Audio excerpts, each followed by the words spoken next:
Hello everyone. In this video, I'll guide you how to fix something unusual happened while trying to access a file needed for the update error in League of Legends with simple and effective steps. This error usually happens due to corrupted files or permission issues. First, close the Riot client completely and make sure it is not running in the background from the system tray. Next, restart your PC to clear temporary glitches.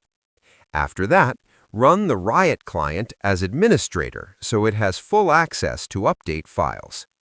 Now, go to the League of Legends installation folder and delete the config and logs folders, as they will be recreated automatically.